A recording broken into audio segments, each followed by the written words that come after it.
Discussion का आगाज करें। मैं पहले जो तमाम कुछ अहम बातें हैं वो आपके सामने रखता हूँ। आज की डिस्कशन के लिए हमने तय किया था कि जनरल नॉलेज, करंट अफेयर और इस्लामियात के हवाले से बातचीत की जाएगी।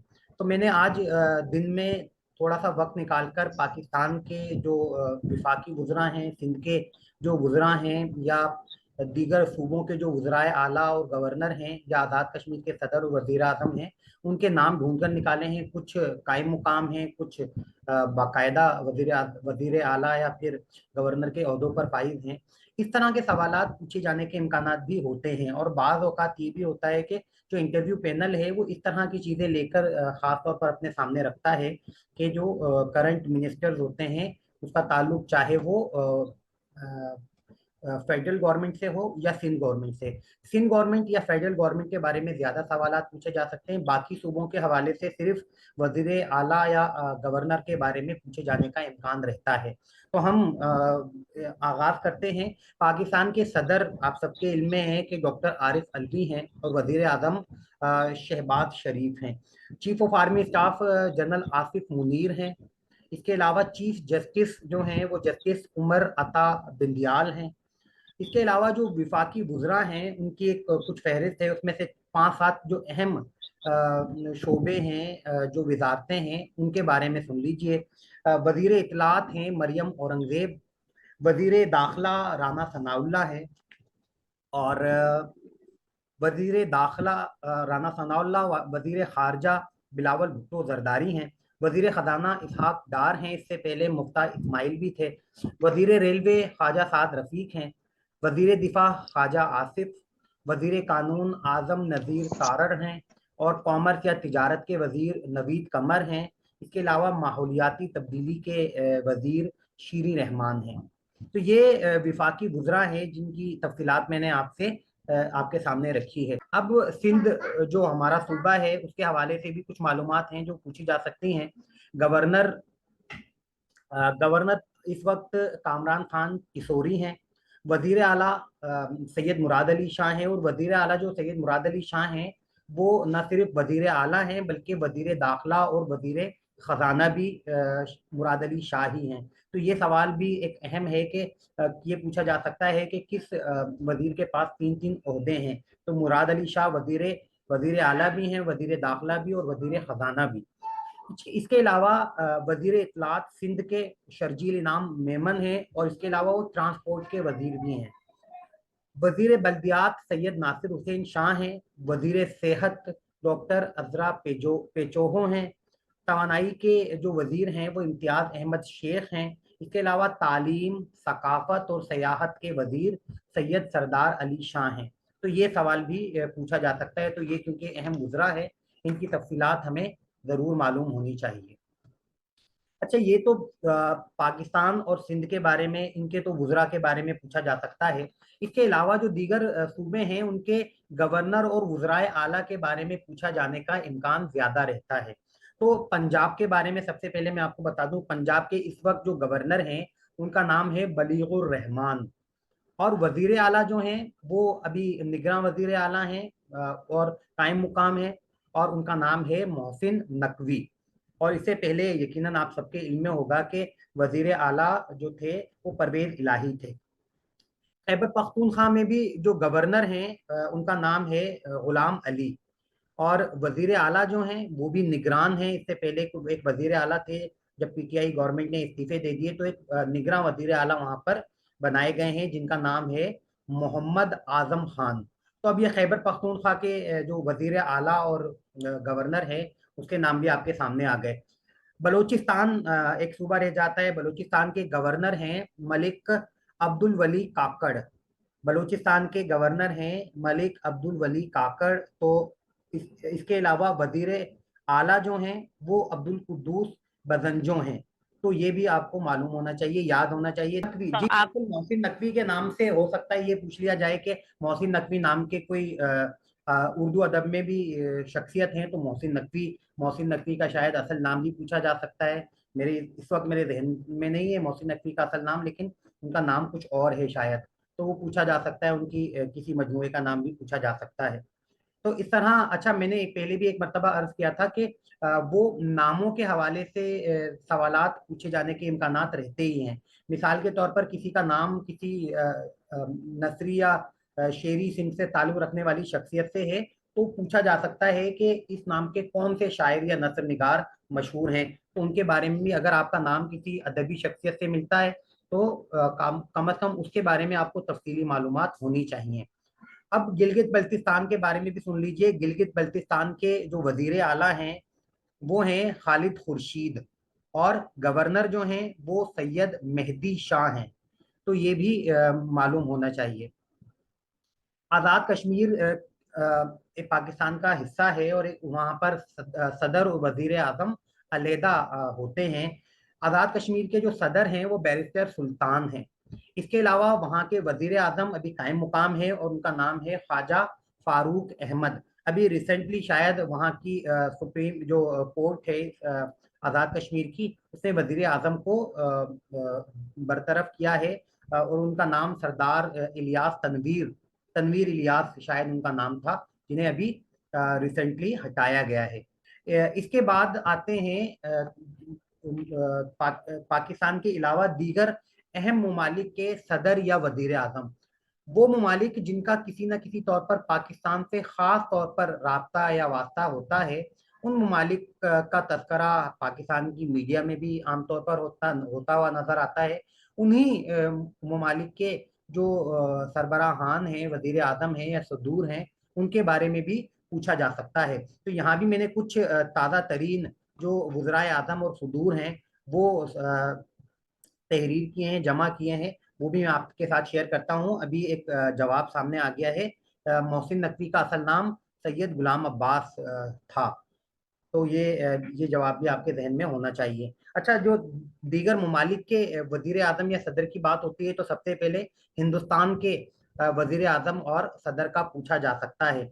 वजीर आजम जो हिंदुस्तान के हैं वो नरेंद्र मोदी हैं, लेकिन जो सदर हैं वो खातून है, और उनका नाम द्रौपदी मर्मो है। द्रौपदी मर्मो। तो इसको भी थोड़ा सा देख लीजिएगा, इसका दुरुस्त जो प्रोनाउंसिएशन है वो क्या बनती है।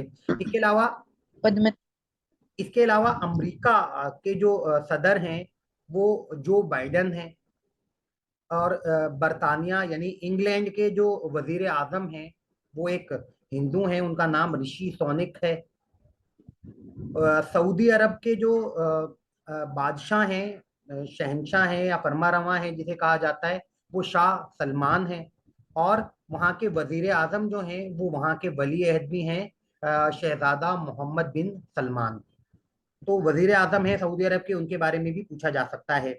मुल्ला हसन अखवंद, तो ये अबूरी वजीर आजम है अफगानिस्तान के, इनके बारे में भी पूछा जा सकता है। बांग्लादेश पाकिस्तान से ही अलहदा हुआ था, ये भी पूछा जा सकता है कि कब अलहदा हुआ था। तो यकीनन ये हमें हमारे इल्म में ही है सबके कि 16 दिसंबर 1971 को बांग्लादेश कायम हुआ था, और उनके बारे में पूछा जा सकता है। और बांग्लादेश के जो वजीर आजम हैं या सदर हैं, उनका भी नाम पूछा जा सकता है। बांग्लादेश की वजीर आजम शेख हसीना वाजिद हैं, और बांग्लादेश के सदर मोहम्मद शहाबुद्दीन हैं। तो ये भी याद रहे। ईरान में एक सुप्रीम कमांडर होता है, जिसे वो बुनियादी तौर पर मेरे ख्याल में वो सुप्रीम लीडर भी कहते हैं और रूहानी पेशवा भी कहते हैं। तो ईरान के जो रहबर आला हैं, एक ओहदे के तौर पर रहबर आला उन्हें कहा जाता है, और उनका नाम है Ayatollah Sayyid Ali Khamenei. Ayatollah Khamenei के नाम से वो मारूफ हैं। और जो ईरान के सदर हैं उनका नाम है सदर हसन रूहानी। हसन रूहानी उनका नाम है, तो ये भी पूछा जा सकता है। इसके अलावा जो दीगर ममालिक हैं उनमें रूस शामिल है। रूस के जो सदर हैं वो व्लादिमीर पुतिन हैं। पुतिन काफी अरसे से रूस के सदर हैं। चाइना पाकिस्तान का हमसाया मुल्क है, और चाइना के बारे में भी सवाल पूछा जा सकता है। चाइना के जो वजीर आजम हैं उनका नाम है ली चियांग। ये अभी ताज़ा वजीर आजम बने हैं। इसके अलावा जो उनके सदर हैं चाइना के, उसका नाम है शी जिंगपी। शी जिनपी, और ये मुसलसल तीसरी दफा सदर के ओहदे पर फाइज हुए हैं, ये भी पूछा जा सकता है। जापान के वजीर आजम का नाम भी मैंने तलाश किया। जापान के वजीर आजम का नाम है फोमियो कशीदा। फोमियो कशीदा, क्योंकि जापान और चाइना के नामों की जो प्रोनाउंसिएशन है वो जरा मुख्तलिफ होती है, तो उसे भी आपको एक नज़र देखना होगा। तुर्की के सदर रजब तैयब अर्दगान है, बहुत मशहूर शख्सियत हैं, बहुत नाम उन्होंने कमाया है। फ्रांस के जो सदर हैं वो इमानुएल मैक्रोन हैं।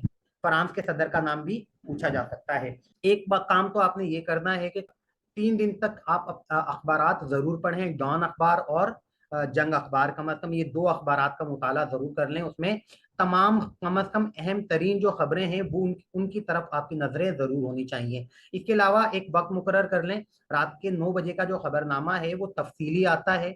उस खबरनामे को अगर देख लें तो उसमें भी आपको दुनिया जहान की जो अहम तफसीलात हैं वो भी आपके सामने आ जाएंगी। अच्छा, करंट अफेयर के हवाले से इंटरनेशनल जो इवेंट्स होते हैं उनके बारे में भी पूछा जा सकता है। मिसाल के तौर पर अभी रिसेंटली फुटबॉल वर्ल्ड कप हुआ है कतर में।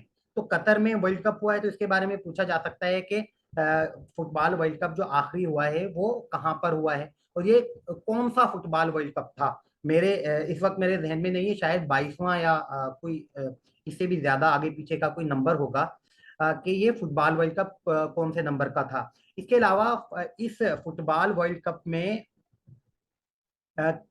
जो फाइनलिस्ट टीमें थी वो कौन सी थी, तो ये भी पूछा जा सकता है। तो इसके बारे में भी हमें मालूम होना चाहिए कि फाइनलिस्ट टीमें थी अर्जेंटाइन और फ्रांस, और फिर अर्जेंटाइन ने फ्रांस को हराकर फुटबॉल का वर्ल्ड कप जीत लिया है। तो ये सवाल भी पूछा जा सकता है। ठीक है, तो इसके अलावा क्रिकेट वर्ल्ड कप अभी होने वाला है कुछ महीनों के बाद। क्रिकेट वर्ल्ड कप कहाँ होगा और किस मुल्क में होगा, तो ये क्रिकेट वर्ल्ड कप जो है वो 5 अक्टूबर से हिंदुस्तान में होगा। इसके अलावा एशिया कप पाकिस्तान में होने वाला है।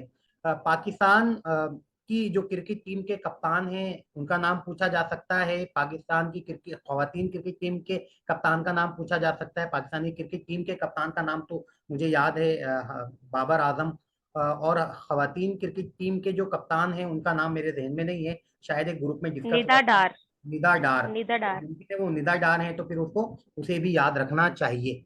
ये तमाम चीजें अगर हमें याद होती हैं तो काफी हद तक आसानी हो जाएगी। अच्छा, इसी तरह के और इवेंट भी होते हैं। पीएसएल के बारे में पूछा जा सकता है कि कौन सा पीएसएल अभी हुआ था।